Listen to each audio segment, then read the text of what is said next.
Assalamualaikum warahmatullahi wabarakatuh. Masih bersama saya Gus Joyo yang masih setia membawakan konten yang berisi dengan sejarah, budaya maupun misteri di tanah Jawa. Kali ini di malam ini, tepatnya hari malam Senin, hari Minggu malam Senin ya.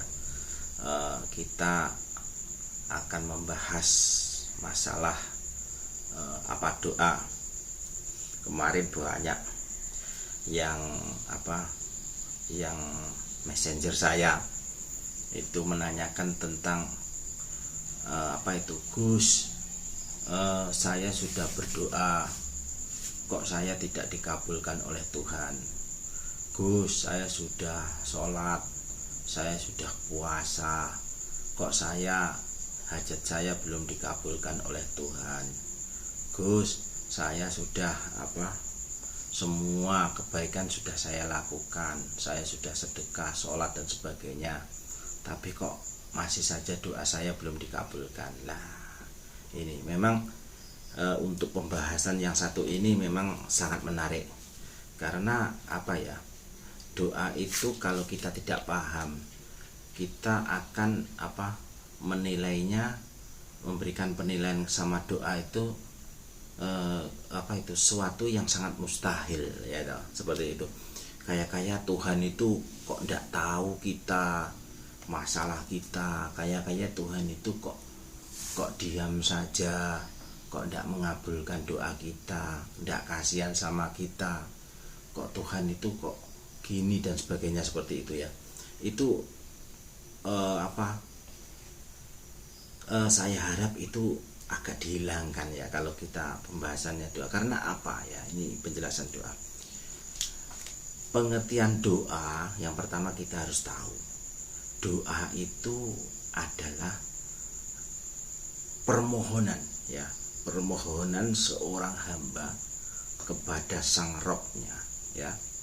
Jadi ketika seseorang berdoa itu, seseorang itu berhadapan langsung, berkomunikasi langsung kepada sang pencipta.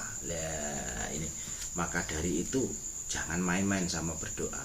Yang namanya doa ini jangan main-main, karena inilah ya, ini terjadi interaksi antara seorang hamba Allah dengan yang maha kuasa. Maka dari itu doa itu merupakan salah satu, menurut saya makom yang sangat tertinggi ya. Karena di segi penilaian saya, disitulah seorang hamba itu menunjukkan jati dirinya ya, jati dirinya sebenar-benarnya kepada Tuhan yang maha kuasa. Seperti itu. Yang kedua, apa pengertian dari sisi yang lain doa itu? Doa itu adalah doa saiful mukminin. Di dalam hadis Rasulullah bersabda ya, itu sabda Rasulullah itu, doa saiful mukminin.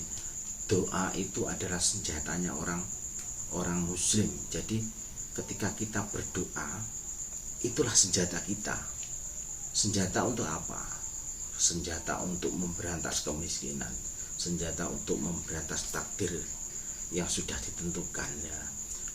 Kenapa takdir apa bisa diubah? Bisa dengan doa. Salah satu yang bisa mengubah takdir kita adalah doa ya. Terus sebagai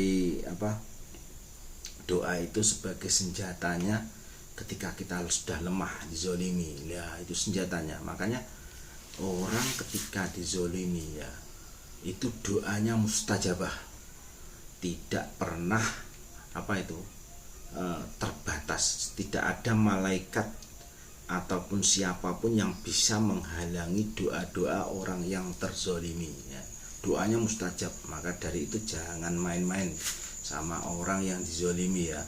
Orang yang dizolimi itu doanya mustajab, seperti doanya para wali itu langsung dijabah oleh Tuhan, meskipun dia tidak melakukan ibadah, Tapi ketika dia dizalimi, dia memohon sama Allah, mustajabah, langsung dijabah sama Allah. Nah itu. Nah maka dari itu kita koreksi, kenapa doa kita tidak dikabul oleh Allah. Sebenarnya bukan tidak dikabul ya, tapi bisa langsung dikabul, bisa tidak bisa ditunda, ataupun bisa diundur. Nah, itu ada alasan-alasan Allah untuk untuk menyikapi doa kalian semua ya. Yang pertama kita ketika berdoa harus membersihkan hati kita, hati dan jiwa kita. Kalau jiwa kita berwudu, dulu, itu jiwa diri kita ya. Terus setelah kita berwudu, kita bersihkan jiwa. Nah, di jiwa ini ada beberapa yang menghalangi ya,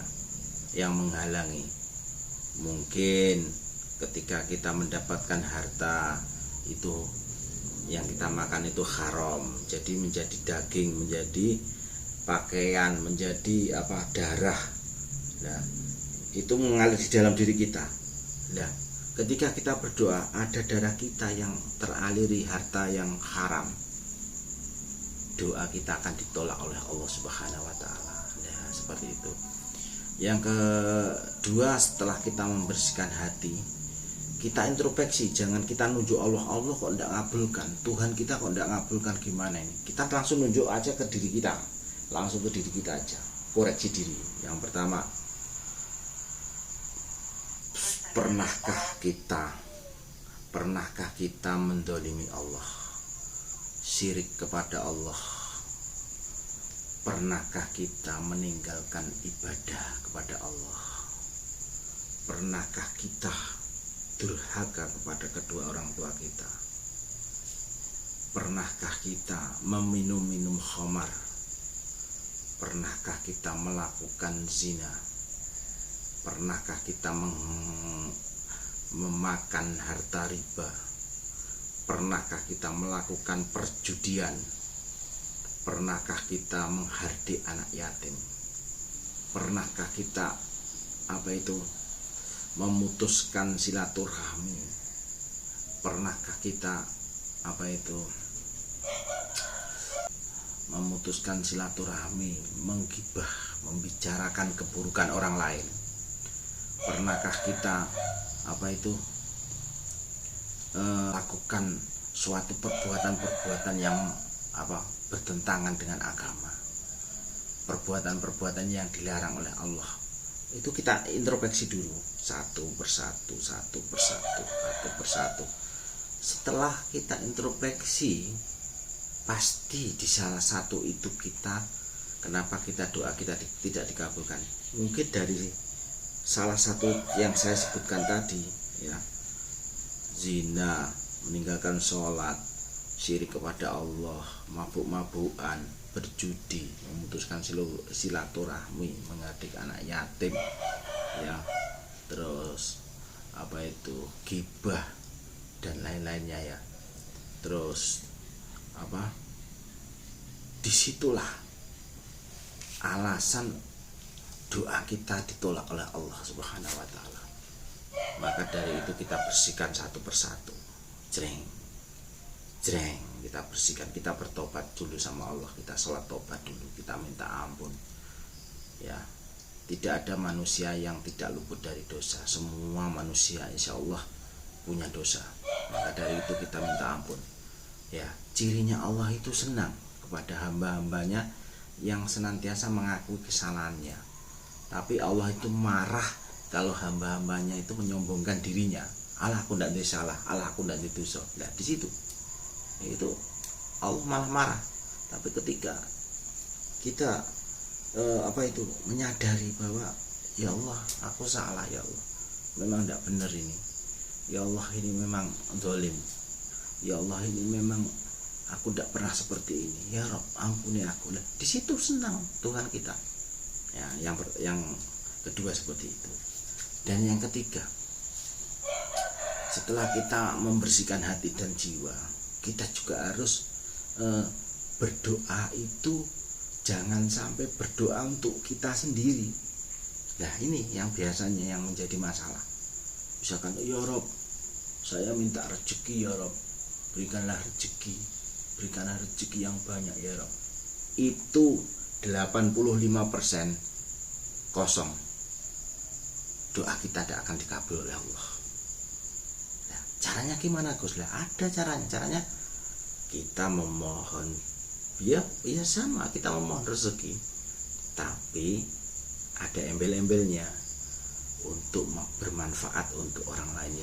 Ya Rob, berikanlah rezeki ya Rob, untuk untuk istilahnya menolong hamba-hambamu yang susah, untuk mensiarkan agamamu ya Rob, untuk menolong orang-orang yang fakir miskin, orang-orang yang yatim piatu, orang-orang yang teraniaya. Rob, tolonglah hambamu, jangan kau biarkan hambamu ini istilahnya melihat tapi tidak bisa melakukan. Tanpa adanya semua itu ya Rob, berikanlah kami rezeki agar hambamu menjadi orang-orang yang dermawan. Nah, di situ Allah apa itu istilahnya, Allah terketuk hatinya. Waduh, ini ada hambaku ini unik ini, hambaku ini lah, seperti itu. Kayak unik ini, masa berdoa untuk orang lain. Mereka tidak berdoa untuk dirinya sendiri, mereka berdoa untuk orang lain lah. Ini unik ini hambaku ini lah. Insya Allah dengan cara seperti itu ya, kita akan mendapatkan kemudahan untuk dijabah oleh Allah Subhanahu wa taala, seperti itu. Terus yang selanjutnya, kita harus senantiasa berprasangka baik sama Allah. Misalkan seperti ini, kita memohon, ya Rob, berikanlah saya sepeda motor ya Rob. Ya Rob, berikanlah saya sepeda motor, saya untuk untuk bekerja, saya tidak dapat sepeda motor, tolong berikanlah saya sepeda motor. Tapi doa kalian tidak dikabulkan oleh Allah, misalkan seperti itu, bisa juga ditunda. Nah di situ sama kita punya pikiran yang jelek sama Allah. Wah, ini masa saya minta kok tidak dikabul sama Allah. Lah ini yang membuat Allah marah. Gimana caranya? Lah kita harus berpikiran positif, mempunyai pikiran positif sama Allah.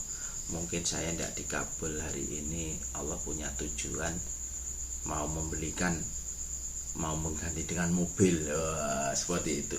Oh mungkin Allah tidak kasih saya sepeda motor Beat, mungkin nanti di tahun depan saya bisa membeli Ninja. Lah ini tuh terus berpikiran positif sama Allah. Nah disitulah nanti hati Allah itu terketuk. Ini hambaku tak tunda doanya, kok malah baik sama saya, kok malah memuji-muji saya, kok malah berpikiran sangat baik sama saya. Wah, ini hambaku ini, siapa ini hambaku ini? Ya seperti itulah. Maka dari itu kita harus mempunyai teknik-teknik atau cara-cara untuk kita berdoa kepada Allah Subhanahu wa taala. Karena kalau kita berdoanya asal-asalan, kalau kita berdoanya cuman mengandalkan kita pernah ngaji, kita pernah itu kurang maksimal. Jadi di sisi lain itu punya Tuhan itu juga seperti ibaratnya juga dia juga punya hati lah, seperti itu. Ketika lain Tuhan itu juga punya hati lah.